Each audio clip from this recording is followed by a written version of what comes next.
Добар ден, драги пријатели, добре дојдовте во денешново издание и денешната епизода. Моето име е Јосиф Дамјанов и темите кои што ги зборуваме, знам дека почнуваат полека да раѓаат со плод, и она што ми е добро, баш имав коментар од изминатата недела од една жена дека целодневно гласот и овие можеби некои поенти кои што за неа значеле можеби некаков поттик и инспирација и звонеле во глава. И со една девојка која што ми беше инспирација да ја зборувам оваа тема, имавме мала дебата околу исхрана и така натаму, и она што можеби не изе и беше проблем, беше нередовноста на оброците и слично, но да не навлегувам во сето тоа, клучната поента и она што секогаш луѓето го имаат се некои изговори за кои што можеби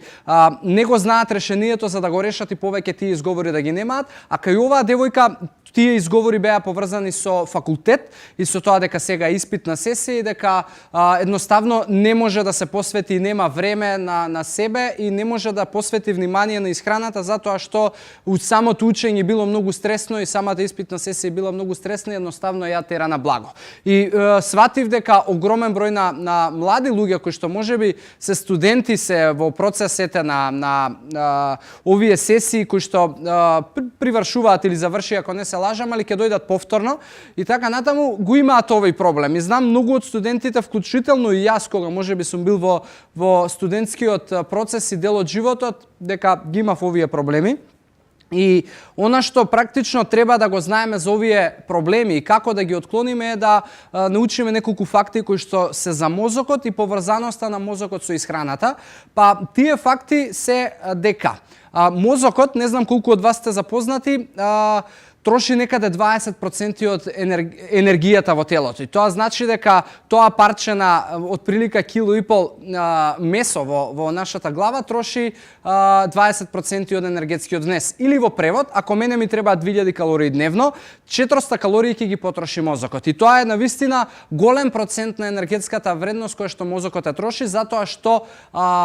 едноставно е ставен во акција цел ден, па дури и кога ние спиеме и одмараме и не правиме ништо друго освен лежење, мозокот е во акција затоа што е одговорен да ги координира многуте метаболички процеси и да функционира целодневно 365 дена во годината до крајот на нашиот живот. И она што се случува во процес на учење и во процес на испитна сесија, како во следниот пример, е тоа што кога ние луѓето се обидуваме можеби да решиме некаква задача, некаков проблем, или особено кога ни е потребно нешто да меморизираме и кога треба да го складираме во нашата меморија, мозокот троши плюс дополнителни 30% од гликозата која што има во крвта. И практично основното гориво за нашиот мозок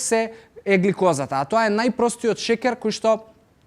се го има во крвта и кој што мозокот подоцна го користи. Сега, чисто за да знаете, без разлика во каков формат вие ги ставате јаглехидратите во вашето тело и шекерите, она што нашето тело треба да го направи е на крајот на денот да ги доведе до гликоза и да може и мозокот да ги користи како енергија, но и нормално телото да ги користи како енергија во сите дневни обврски и метаболички процеси кои што се одвиваат во текот на денот. Што се случува всушност и каде е тука замката кога ја зборуваме за испитна сесија? Кога ние практично го ставаме нашиот мозок на напор, 30% дополнителни од гликозата се трошат и тоа предизвикува да телото, односно нашиот мозок константно не насочува на нови дотури на гликоза. И што се случува? Затоа што ние не сме организирани и не сме направиле никаков план за да додадеме доволно јаглехидрати кои што ќе бидат поквалитетни и побавно ќе се разложат до гликоза и ќе бидат многу поодржлив извор на енергија, ние едноставно земаме најпрост шекер и најбрз извор на енергија. А тоа е junk foodот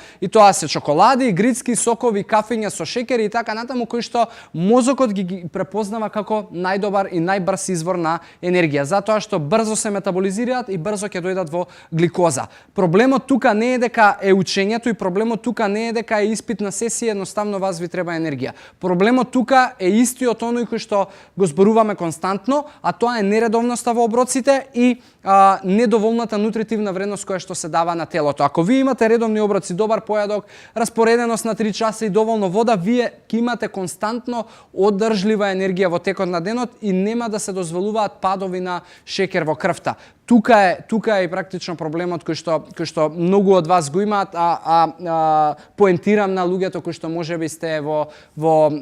едукативен процес, сте на факултети и така натаму, значи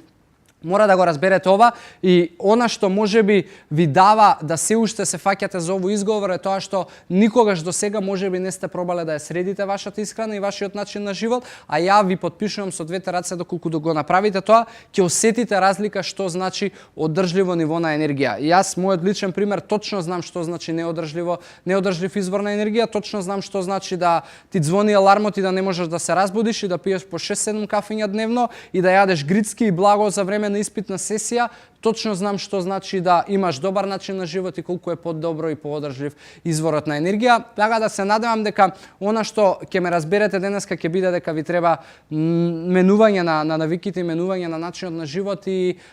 не барање на изговори дека сесијата или не знам или испитот или било што друго е вашиот кривец за сето тоа што не сте организирани на крај на денот. Така да, дечки, фала ви што не следите и фала, не знам само од кого точно ми беше оваа инспирација и поттик за да зборувам на темава, али како и да е, супер прашање, супер тема и се гледаме по следното издание и следна епизода. Убав ден, чао!